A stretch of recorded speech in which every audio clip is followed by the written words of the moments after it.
ಪಂಪನ ನಾಡಲ್ಲಿ ಗೌರಿ ಹುಣ್ಣಿಮೆಯ ವಿಶಿಷ್ಟ ಹಬ್ಬ ಇಂದಿಗೂ ಕೂಡ ನಡೆದುಕೊಂಡು ಬಂದಿದೆ.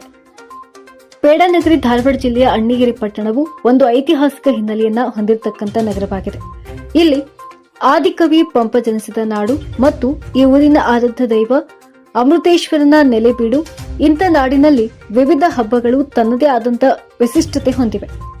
ಅಂದಹಾಗೆ ಗೌರಿ ಹುಣ್ಣಿಮೆ ನಿಮಿತ್ತವಾಗಿ ಪಟ್ಟಣದ ಹೊನ್ನಕೆರೆ ಮಲ್ಲಯ್ಯ ದೇವಸ್ಥಾನದಲ್ಲಿ ಪ್ರತಿ ವರ್ಷ ಗೌರಿ ಹುಣ್ಣಿಮೆಯೆಂದು ಓಣಿಯ ಎಲ್ಲಾ ಮಹಿಳೆಯರು ಕೋಲಾಟದೊಂದಿಗೆ ಕುಂಬಾರ ಮನೆಗೆ ಹೋಗಿ ಅಲ್ಲಿಂದ ಗೌರವ ಮತ್ತು ಗಂಗಮ್ಮನ ತಂದು ಪ್ರತಿಷ್ಠಾಪಿಸಿ ಭಕ್ತಿಯನ್ನ ಮೆರೆಯುತ್ತಾರೆ.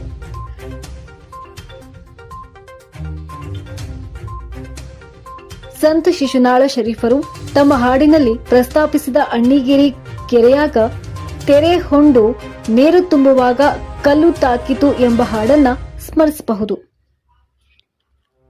ಅಂದು ಇಡೀ ರಾತ್ರಿ ಕೋಲಾಟ, ಸೋಬಾನ ಪದ, ಜಾನಪದ ಹಾಗೂ ವಿವಿಧ ಕ್ರೀಡೆಗಳನ್ನ ಆಡುವ ಮೂಲಕ ಶ್ರದ್ಧಾ ಭಕ್ತಿಯಿಂದ ಸಮಯ ಕಳೆದು ಬೆಳಗ್ಗೆ 6 ಗಂಟೆಗೆ ಪಟ್ಟಣದ ಐತಿಹಾಸಿಕ ಪುರಾತನ ಅಲ್ಲಿಗೆ ಅನ್ನಿಗನ ಕೆರೆಗೆ ಇವರನ್ನ ಕೋಲಾಟದ ಮೂಲಕ ತೆಗೆದುಕೊಂಡು ಹೋಗಿ ಅಲ್ಲಿ ಎಲ್ಲರೂ ಭಕ್ತಿಯಿಂದ ಪೂಜೆ ಮಾಡಿ ದೀಪ ಹಚ್ಚಿ ಬಿಡುವ ಸಂಪ್ರದಾಯ ಇಂದಿಗೂ ಕೂಡ ನಡೆದುಕೊಂಡು ಬಂದಿದೆ.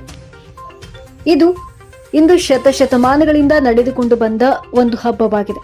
ಇಲ್ಲಿನ ಮಹಿಳೆಯರು ಪ್ರತಿ ವರ್ಷವೂ ಎಲ್ಲರೂ ದೇಣಿಗೆ ಸಂಗ್ರಹಿಸಿ ಗೌರಿ ಹುಣ್ಣಿಮೆ ಹಬ್ಬವನ್ನ ಆಚರಿಸುವಂತ ಪದ್ಧತಿಯನ್ನ ರೂಢಿಸಿಕೊಂಡು ಬಂದಿದ್ದಾರೆ. ಇದು ಪಾರಂಪರಿಕತೆಯಾಗಿ ಇಂದಿಗೂ ಕೂಡ ಮುಂದುವರೆದಿದ್ದು ಈ ಪಂಪ ಹುಟ್ಟಿದ ಊರಿಗೆ ಒಂದು ಮೆರಗನ್ನ ತಂದಿದೆ.